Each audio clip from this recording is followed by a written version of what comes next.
ਅਮਰਦਾਸ ਕਹੋ ਪਰ ਕਹਿ ਪੇ ਨ ਸਕੋ।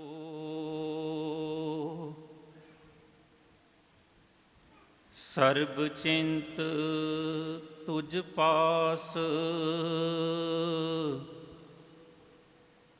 ਸਾਧ ਸੰਗਤ ਹਉ ਤੱਕੋ।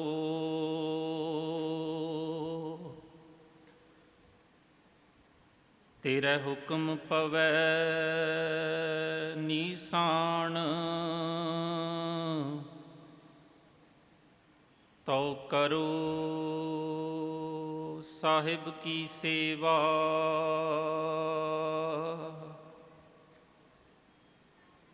ਜਬ ਗੁਰ ਦੇਖੈ ਸੁਭ ਦਿਸ਼ਟ ਨਾਮ ਕਰਤਾ ਮੁਖ ਮੇਵਾ।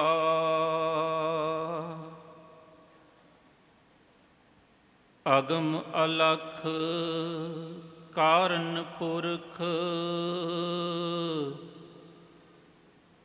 ਜੋ ਫੁਰਮਾਵਹਿ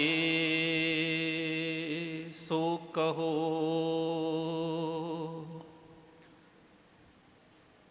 ਗੁਰ ਅਮਰਦਾਸ ਕਾਰਨ ਕਰਨ ਜਿਵ ਤੂ ਰਖਹਿ ਤਿਵ ਰਹੋ।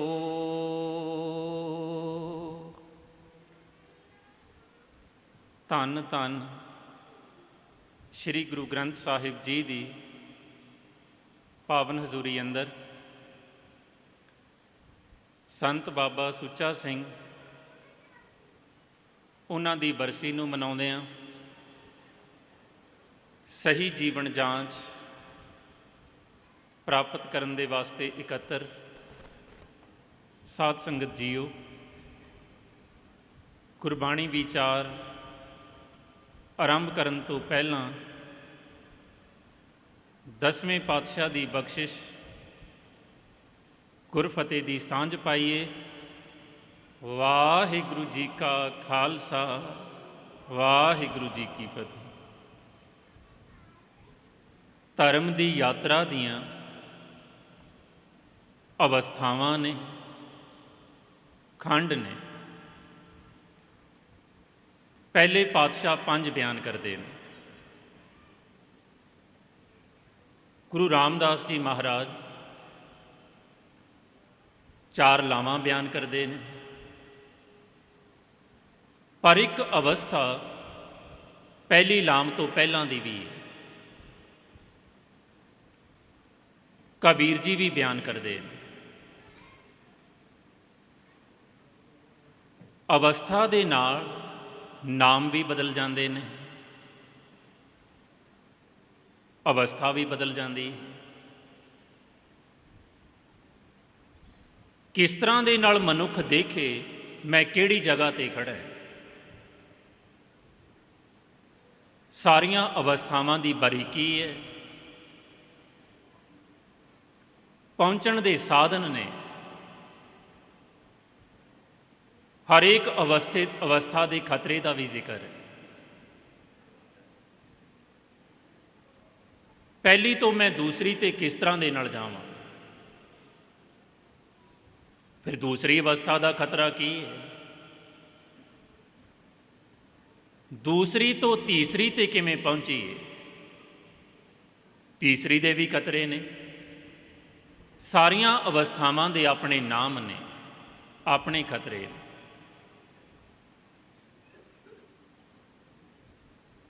ਕਬੀਰ ਜੀ ਤੇ ਆਖਦੇ ਨੇ ਪਹਿਲੀ ਅਵਸਥਾ ਤੇ ਇਸ ਤਰ੍ਹਾਂ ਦੀ ਹੈ, ਬਹੁਤ ਹੰਕਾਰ, ਮਹਾ ਹੰਕਾਰ। ਮਨ ਦੇ ਵਿੱਚ ਇਤਨੀ ਹਉਮੈ, ਅਗਰ ਉਹਨੂੰ ਪੂਰਾ, ਹੁਣ ਜਿਤਨੀ ਹਉਮੈ ਮੇਰੇ ਮਨ ਦੇ ਵਿੱਚ ਹੈ, ਉਹਨੂੰ ਰੱਖੀਏ ਕਿਸੇ ਜਗ੍ਹਾ 'ਤੇ। ਪਹਿਲੀ ਅਵਸਥਾ ਦੀ ਹਉਮੈ ਇਤਨੀ ਹੈ ਉਹਨੂੰ ਰੱਖਣ ਦੇ ਵਾਸਤੇ ਕੋਈ ਜਗ੍ਹਾ ਨਹੀਂ। ਆਸਮਾਨ ਨੂੰ ਸਭ ਤੋਂ ਵੱਡਾ ਮੰਨਦੇ ਨੇ। ਏਤਾ ਗਬ ਆਕਾਸ਼ ਨਾ ਮਾਵਤ, ਇਤਨਾ ਹੰਕਾਰ ਅਗਰ ਆਸਮਾਨ ਦੇ ਵਿੱਚ ਵੀ ਰੱਖੀਏ, ਅਸੀਮ ਆਸਮਾਨ ਦੇ ਵਿੱਚ ਵੀ ਪੂਰਾ ਨਹੀਂ ਆਉਣਾ। ਇਤਨਾ ਹੰਕਾਰ, ਪਹਿਲੀ ਅਵਸਥਾ ਦੇ ਵਿੱਚ ਇਤਨਾ ਹੰਕਾਰ ਹੋਣਾ। ਅਨੇਕਾਂ ਤਰ੍ਹਾਂ ਦਾ ਮਾਣ, ਕੁਲ ਦਾ ਮਾਣ, ਪੜ੍ਹਾਈ ਲਿਖਾਈ ਦਾ ਮਾਣ, ਗਿਆਨ ਦਾ ਮਾਣ, ਸੂਰਬੀਰਤਾ ਦਾ ਮਾਣ, ਫਿਰ ਅਨੇਕਾਂ ਕਿਸਮਾਂ ਨੇ ਉਸ ਅਵਸਥਾ ਦੇ ਵਿੱਚ। ਹੰਕਾਰ ਬਹੁਤ ਹੁੰਦਾ। ਦੂਸਰੀ ਅਵਸਥਾ ਹੈ, ਮਨੁੱਖ ਨੇ ਸੁਣ ਲਿਆ ਗੁਰੂ ਦੇ ਕੋਲੋਂ ਅੰਮ੍ਰਿਤ ਵੇਲੇ ਉੱਠਣ ਦਾ, ਗੁਰਮੰਤਰ ਸਿਮਰਨ ਦਾ, ਗੁਰਬਾਣੀ ਦੇ ਜਪਣ ਦਾ। ਕਬੀਰ ਰੋੜਾ ਹੋਏ ਰਹੋ ਬਾਟ ਕਾ, ਤਜ ਮਨ ਕਾ ਅਭਿਮਾਨ, ਐਸਾ ਕੋਈ ਦਾਸ ਹੋਏ ਤਾਹੇ ਮਿਲੈ ਭਗਵਾਨ। ਤੂੰ ਕਿਧਰੇ ਆਪਣੇ ਅਸੀਮ ਹੰਕਾਰ ਨੂੰ ਛੱਡ ਕੇ, ਜਿਹੜਾ ਤੇਰਾ ਹੰਕਾਰ ਆਸਮਾਨ ਦੇ ਵਿੱਚ ਪੂਰਾ ਨਹੀਂ ਆਉਂਦਾ, ਤੇਰਾ ਹੰਕਾਰ ਕਿਧਰੇ ਰੋੜੇ ਦੀ ਤਰ੍ਹਾਂ ਹੋ ਜਾਏ। ਜਿਹੜਾ ਵੀ ਮਨੁੱਖ ਗੁਰੂ ਦੀ ਗੱਲ ਮੰਨ ਲੈਂਦਾ ਹੈ, ਸੁਣ ਤੇ ਪਹਿਲੀ ਅਵਸਥਾ ਦੇ ਵਿੱਚ ਵੀ ਲੈਂਦਾ, ਗੁਰੂ ਸੁਣਾਈ ਤੇ ਪੈਂਦਾ ਹੈ, ਔਰ ਗੁਰੂ ਉਸੇ ਨੂੰ ਸਿੱਖ ਮੰਨਦਾ ਹੈ ਜਿਹੜਾ ਅੰਮ੍ਰਿਤ ਵੇਲੇ ਉੱਠਣ ਵਾਲਾ ਹੋਵੇ, ਗੁਰਮੰਤਰ ਨੂੰ ਸਿਮਰਨ ਵਾਲਾ ਹੋਵੇ, ਫਿਰ ਉਸ ਤੋਂ ਬਾਅਦ ਗੁਰਬਾਣੀ ਪੜ੍ਹਨ ਵਾਲਾ, ਜਪਣ ਵਾਲਾ ਹੋਵੇ, ਉਸ ਨੂੰ ਸਿੱਖ ਮੰਨਦੇ ਨੇ। ਪਰ ਕੀ ਕਰੀਏ, ਸੁਣ ਤੇ ਲਿਆ, ਮੈਂ ਦੂਸਰੀ ਅਵਸਥਾ ਦੇ ਵਿੱਚ ਨਹੀਂ ਜਾ ਸਕਦਾ, ਯਤਨ ਵੀ ਕਰਨਾ ਕਰੇ ਤੇ ਨਹੀਂ ਜਾ ਸਕਦਾ। ਇਹ ਨਹੀਂ ਕਿ ਆਪਣੇ ਯਤਨਾਂ ਦੇ ਨਾਲ ਪਹੁੰਚ ਜਾਏ, ਕਰ ਤੇ ਸਕਦਾ ਹੈ ਸੁਣ ਸੁਣ ਕੇ ਮੈਂ ਅੰਮ੍ਰਿਤ ਵੇਲੇ ਉੱਠਾਂਗਾ, ਨਹੀਂ ਉੱਠ ਸਕਦਾ। 2-4 ਦਿਨ ਉੱਠ ਸਕਦਾ ਹੈ, ਫਿਰ ਨੀਂਦ ਆ ਕੇ ਘੇਰ ਲਵੇਗੀ। ਬੜੇ ਮਨੁੱਖ ਪਹਿਲੀ ਅਵਸਥਾ 'ਤੇ ਹੀ ਟਿਕੇ ਰਹਿ ਜਾਂਦੇ ਨੇ, ਸਾਰੀ ਜ਼ਿੰਦਗੀ ਸੋਚਦੇ ਰਹਿੰਦੇ ਨੇ ਅੰਮ੍ਰਿਤ ਵੇਲੇ ਉੱਠੀਏ, ਗੁਰਮੰਤਰ ਸਿਮਰੀਏ, ਗੁਰਬਾਣੀ ਜਪੀਏ। ਦੂਸਰੀ ਅਵਸਥਾ ਦੇ ਵਿੱਚ ਮਨੁੱਖ ਪਹੁੰਚਦਾ ਹੈ ਅਰਦਾਸ ਦੇ ਨਾਲ। ਸੁਣ ਕੇ ਪਤਾ ਚੱਲ ਜਾਂਦਾ ਹੈ, ਰੁਕਾਵਟ ਦਿਖਾਈ ਪੈ ਜਾਂਦੀ ਹੈ, ਜਿਹੜੇ ਯਤਨ ਕਰਦੇ ਨੇ ਉਹਨਾਂ ਨੂੰ ਦਿਖਾਈ ਪੈ ਜਾਂਦੀ। ਕੀ ਕਰੀਏ, ਆਲਸ ਘੇਰ ਲੈਂਦੀ ਹੈ। ਬੜੇ ਮਨੁੱਖ ਆਖਦੇ ਨੇ ਹੱਥ ਦੇ ਵਿੱਚ ਗੁਟਕਾ ਸਾਹਿਬ ਪੜੀਏ, ਨੀਂਦ ਆਉਣ ਲੱਗ ਪੈਂਦੀ ਹੈ। ਦ੍ਰਿੜਤਾ ਦੀ ਅਵਸਥਾ ਦੇ ਵਿੱਚ ਮਨੁੱਖ ਪਹੁੰਚਦਾ ਹੈ ਅਰਦਾਸ ਦੇ ਨਾਲ।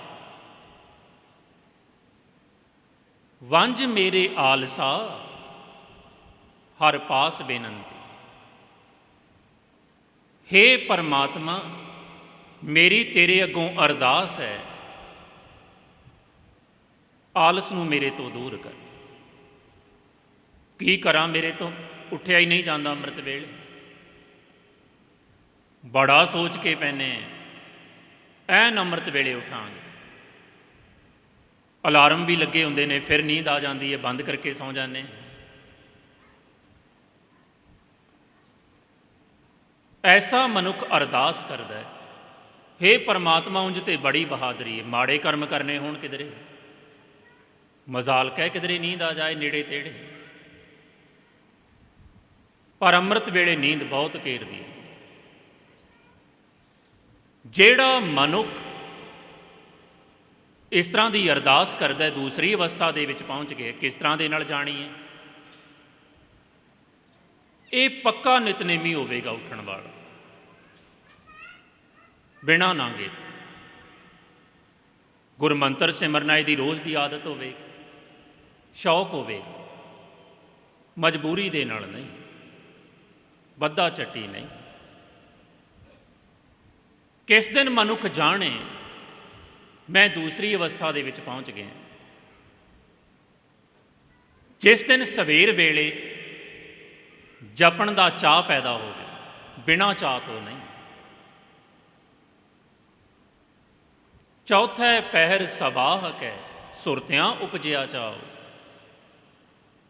ਬੜੀ ਇਕਾਗਰਤਾ, ਬੜੀ ਦ੍ਰਿੜਤਾ,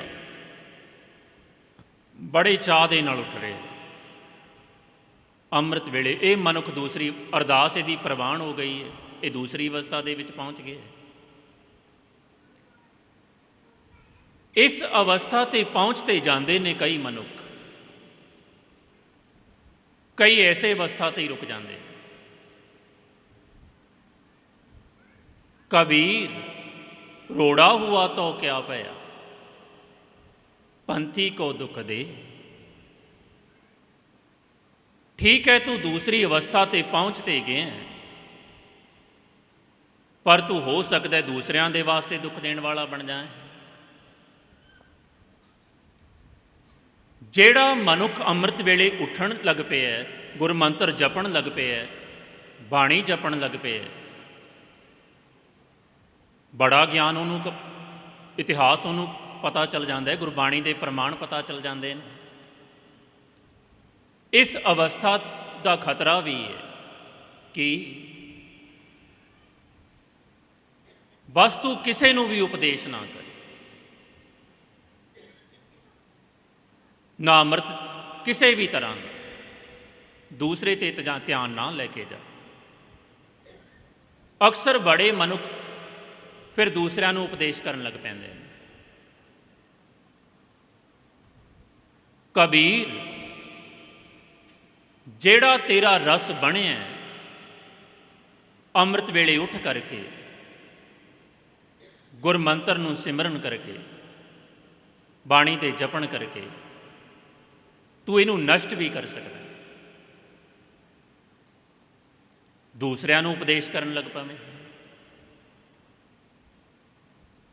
ਕਬੀਰ ਅਵਰਹਿ ਕੋ ਉਪਦੇਸ਼ ਤੇ, ਮੁਖ ਮੈਂ ਪਰ ਹੈ ਰੇਤ, ਰਾਸ ਬਿਰਾਨੀ ਰਾਖ ਤੇ।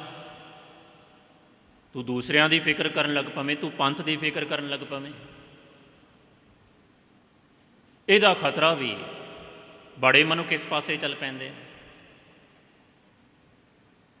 ਔਰੰਗਜ਼ੇਬ ਇਸੇ ਅਵਸਥਾ ਦਾ ਮਾਲਕ ਸੀ। 5 ਵਕਤ ਦਾ ਨਮਾਜ਼ੀ, ਬੜੇ ਚਾਅ ਦੇ ਨਾਲ ਕਰਨ ਵਾਲਾ, ਫਿਰ ਜ਼ਕਾਤ ਦੇਣ ਵਾਲਾ, ਰੋਜ਼ੇ ਰੱਖਣ ਵਾਲਾ। ਜ਼ਫਰਨਾਮਾ ਸੰਵਾਦ ਹੈ ਪਰਮ ਅਵਸਥਾ ਵਾਲੇ ਤੇ ਦੂਸਰੀ ਅਵਸਥਾ ਵਾਲੇ ਮਨੁੱਖ ਦੇ ਵਿਚਕਾਰ। ਔਰੰਗਜ਼ੇਬ ਦੂਸਰੀ ਅਵਸਥਾ ਤੇ। ਇਸ ਅਵਸਥਾ ਤੇ ਮਨੁੱਖ 2 ਤੇ ਪਹੁੰਚ ਜਾਂਦਾ। ਬਸ ਇਹਨੂੰ 2 ਦਿਖਾਈ ਪੈਂਦੇ, ਸੰਸਾਰੀ ਨੂੰ 2 ਨਹੀਂ ਦਿਖਾਈ ਪੈਂਦੇ, ਇਹਨੂੰ ਦਿਖਾਈ ਪੈਂਦੇ। ਧਰਤੀ ਔਰ ਆਕਾਸ਼ ਮੈਂ ਦੋਏ ਤੂੰ ਬਰੀ ਅਬਦ। ਆਸਮਾਨ ਤੇ ਧਰਤੀ 2 ਦਿਖਾਈ, ਬੜੀ ਵੱਡੀ ਦੁਬਦਾ, 2 ਦਿਖਾਈ ਪੈਂਦੇ। ਅਗਰ ਇਹ ਉਪਦੇਸ਼ ਕਰਨ ਵਾਲੇ ਪਾਸੇ ਚਲਾ ਗਿਆ, ਪ੍ਰਚਾਰਕ ਬਣ ਗਿਆ, ਅਖੀਰ ਦੇ ਵਿੱਚ ਕਹੇਗਾ 2 ਨੂੰ 1 ਕਰੋ। 2 ਇਹਨੂੰ ਦਿਖਾਈ ਪੈਂਦੇ। ਉਹ ਇੱਕ ਪਰਮਾਤਮਾ 2 ਤੋਂ ਪਰੇ ਹੈ। ਇਸ ਤਰ੍ਹਾਂ ਦਾ ਇੱਕ ਨਹੀਂ ਹੈ ਵੀ ਧਰਤੀ ਤੇ ਆਸਮਾਨ ਦੇ ਵਿੱਚੋਂ 1 ਕਰ ਦਈਏ ਆਪਾਂ। ਇਹਨੂੰ 2 ਦਿਖਾਈ ਪੈਂਦੇ। ਔਰੰਗਜ਼ੇਬ ਨੂੰ ਦਿਖਾਈ ਪੈਂਦੇ ਨੇ ਹਿੰਦੂ ਤੇ ਮੁਸਲਮਾਨ। ਕਹਿੰਦਾ ਮੇਟੋ ਹਿੰਦੂਆਂ ਨੂੰ, ਮੁਸਲਮਾਨ ਕਰੋ, 1 ਕਰੋ। ਫਿਰ ਉਹਦੀ ਮਜਬੂਰੀ ਮੁਸਲਮਾਨਾਂ ਨੂੰ ਦੇਖਦਾ, ਫਿਰ 2 ਤਰ੍ਹਾਂ ਦੇ ਮੁਸਲਮਾਨ ਦਿਖਾਈ ਪੈਂਦੇ ਨੇ। ਸ਼ੀਆ ਦਿਖਾਈ ਪੈਂਦੇ ਨੇ, ਸੁੰਨੀ ਦਿਖਾਈ ਪੈਂਦੇ ਨੇ। ਕਹਿੰਦਾ ਸ਼ੀਆ ਨੂੰ ਵੀ ਮਾਰੋ। ਦੱਖਣ ਦੇ ਮੁਸਲਮਾਨ ਸ਼ੀਆ ਸੀ, ਆਪ ਸੁੰਨੀ ਮੁਸਲਮਾਨ ਸੀ, ਉਹਨਾਂ ਨੂੰ ਵੀ ਮਾਰਦਾ ਰਿਹਾ, ਬਕਾਇਦਾ ਉੱਧਰ ਜਾ ਕੇ ਰਿਹਾਇਸ਼ ਕਰ ਲਈ ਸੀ। ਪਰ ਇਸ ਤਰ੍ਹਾਂ ਦਾ ਇੱਕ ਹੁੰਦਾ ਨਹੀਂ, ਕਦੇ ਵੀ ਇੱਕ ਨਹੀਂ। ਇਸ ਅਵਸਥਾ 'ਤੇ ਖੜੇ ਹੋਏ ਮਨੁੱਖ ਨੂੰ ਲੱਗਦਾ ਹੈ ਪੰਥ ਦੇ ਵਿੱਚ ਦੁਬਿਧਾ ਪੈ ਗਈ। ਕਾਰਨ ਵੀ ਲੱਭ ਲੈਂਦਾ ਹੈ ਆਪਣੇ ਆਪ ਮਨੁੱਖ ਸੋਚਦਾ ਹੈ ਮਰਿਆਦਾ ਦੇ ਕਰਕੇ ਦੁਬਿਧਾ ਹੈ। ਮਰਿਆਦਾ ਦੇ ਕਰਕੇ ਦੁਬਿਧਾ ਨਹੀਂ ਹੈ, ਅਵਸਥਾ ਦੇ ਕਰਕੇ ਦੁਬਿਧਾ। ਤੂੰ ਖੜਾ ਹੀ ਅਵਸਥਾ ਇਸ ਤਰ੍ਹਾਂ ਦੀ ਤੇ ਜਿੱਥੇ ਦੋ ਦਿਖਾਈ ਪੈਂਦੇ ਨੇ। ਆਪਣੇ ਆਪ ਤੂੰ ਜਾ ਨਹੀਂ ਸਕਦਾ ਅਗਰ ਯਤਨ ਵੀ ਕਰਨਾ ਚਾਹੇ। ਪ੍ਰਚਾਰਕ ਬਣ ਤੇ ਸਕਦਾ ਇਸ ਅਵਸਥਾ ਤੇ।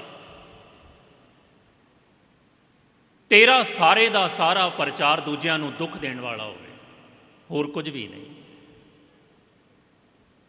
ਤੂੰ ਦੋ ਨੂੰ ਇੱਕ ਕਰਨ ਦਾ ਯਤਨ ਕਰੇਂਗਾ,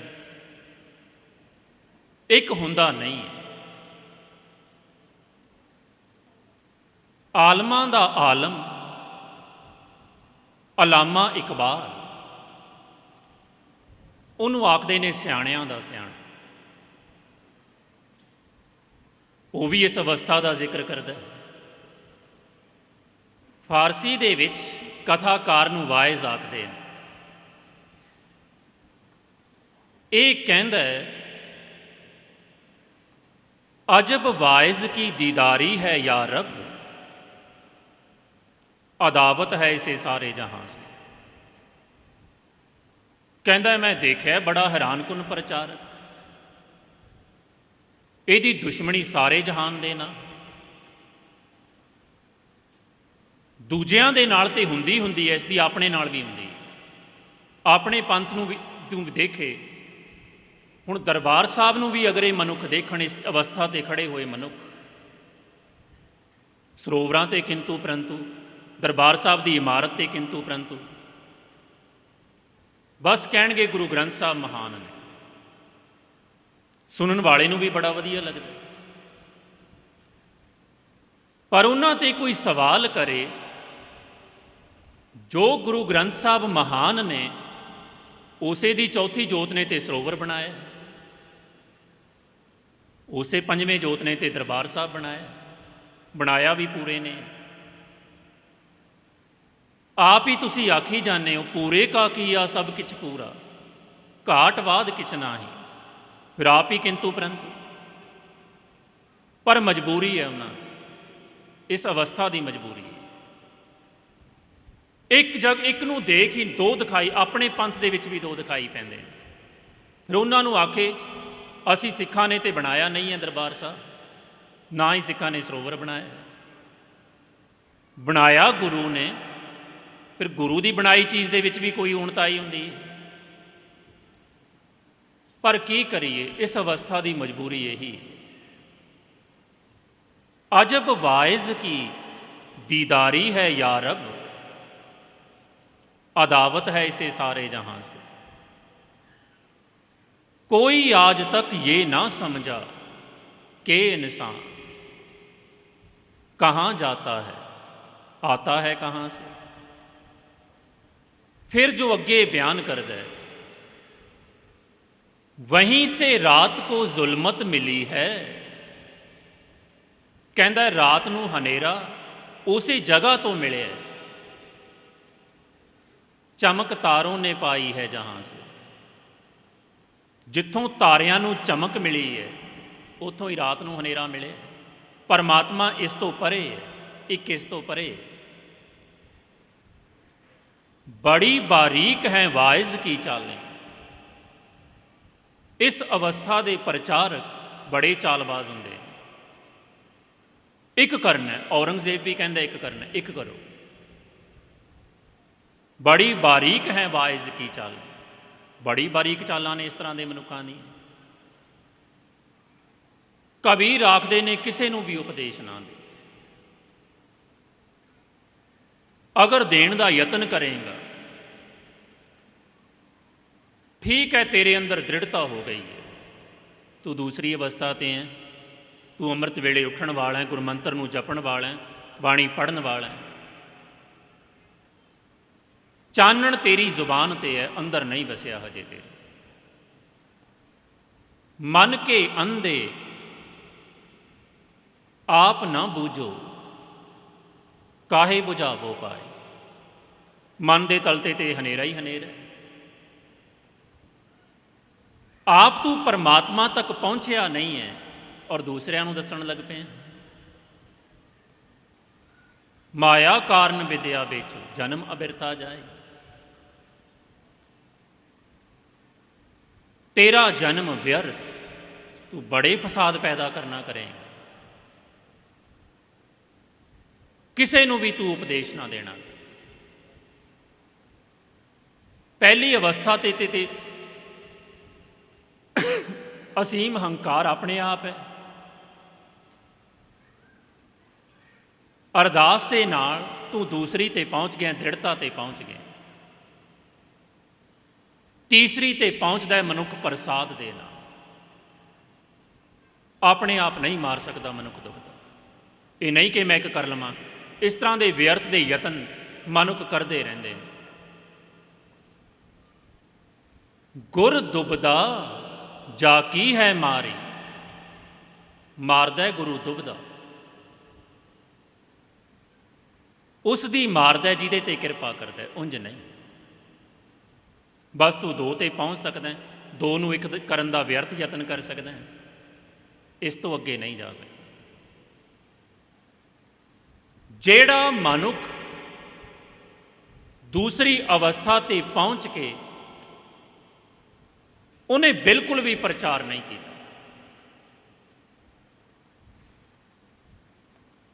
ਉਹ ਮੰਗ ਰਿਹਾ ਸੀ ਕਿਰਪਾ ਨੂੰ।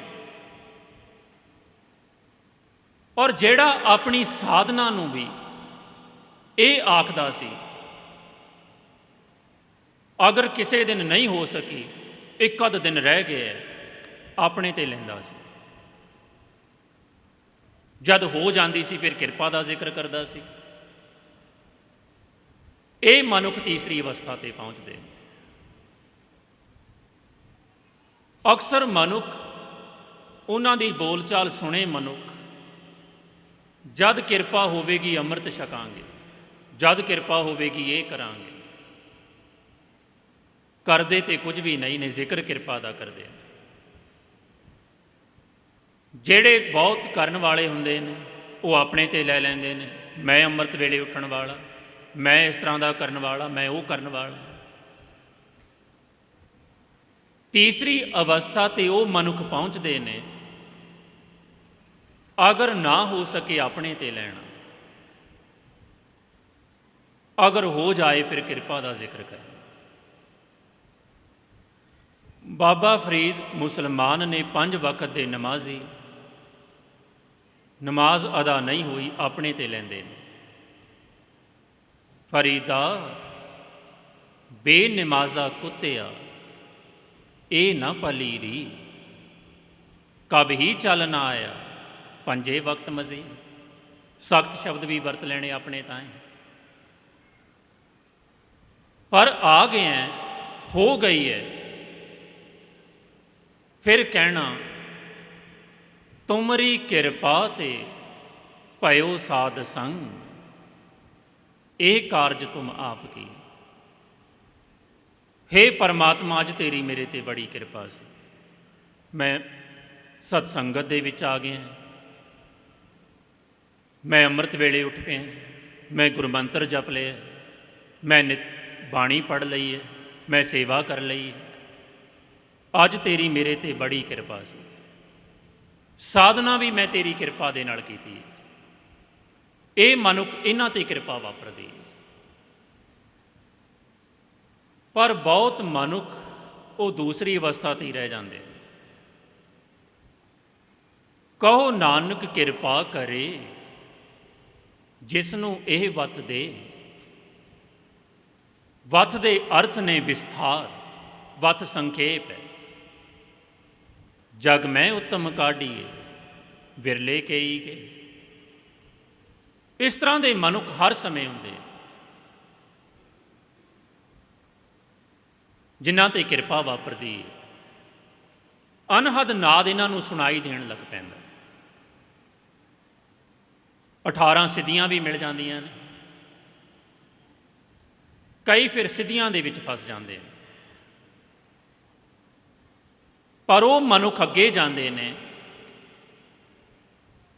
ਜਿਹੜੇ ਸਿੱਧੀਆਂ ਦੇ ਬਾਵਜੂਦ ਵੀ ਸਿੱਧੀਆਂ ਦੀ ਵਰਤੋਂ ਨਹੀਂ ਕਰਦੇ। दारद देख सबको हंसै ऐसी दशा हमारी, अष्ट दशा सिद्ध कर तलै सब कृपा तुम्हारी। हे परमात्मा 18 सिद्धियां तू किरपा कीती है, नाम देना कीता है, अनहद नाद सुनाया, 18 सिद्धियां भी दित्तियां ने, पर वरती एक भी नहीं। हसदे ने मनुख तां भी नहीं वरती। बाबा राम राय वो इत्थों तक पहुँच गए सी, तीसरी अवस्था तक। बड़े मनुख पहली दे, फिर दूसरी दे, फिर तीसरी दे। इस तो अगे भी साधना हुंदी है, चौथी पंजवीं सारियां अवस्थावां दा जिक्र है। दूसरी अवस्था वालियां नूं तीसरी अवस्था वालियां ते शक बहुत रहिंदा। उन्हां दियां विचारां दे उपर, उन्हां दी करनी दे उपर। संत बाबा सुच्चा सिंह उन्हां दी बरसी है 1992 दे विच वो कथा करदियां आखदे ने, कहंदे जद विचार देना कीती भी रागां दे विच कीर्तन दरबार करना है, संगतां आखदियां ने, विचों मनुख आखदे ने सुनेगा कौन। कहंदे असी मनुखां नूं गुरु किरपालता सदका कहना कीता, दीवान दे विचों उठ के जाएगा कौन। मनुख ते शक करदे ने उन्हां दे उपर। तीसरी अवस्था वालियां ते शक हुंदा। भगत नामदेव जी ते तीसरी अवस्था ते पहुँच गए ने, भगत तरलोचन जी हजे दूसरी ते ने, उन्हां ते शक करते हैं। इहदी बड़ी लंबी कथा है तीसरी अवस्था ते शक करन वालियां दी। उन्हां ते शक बन जाता है कई बार।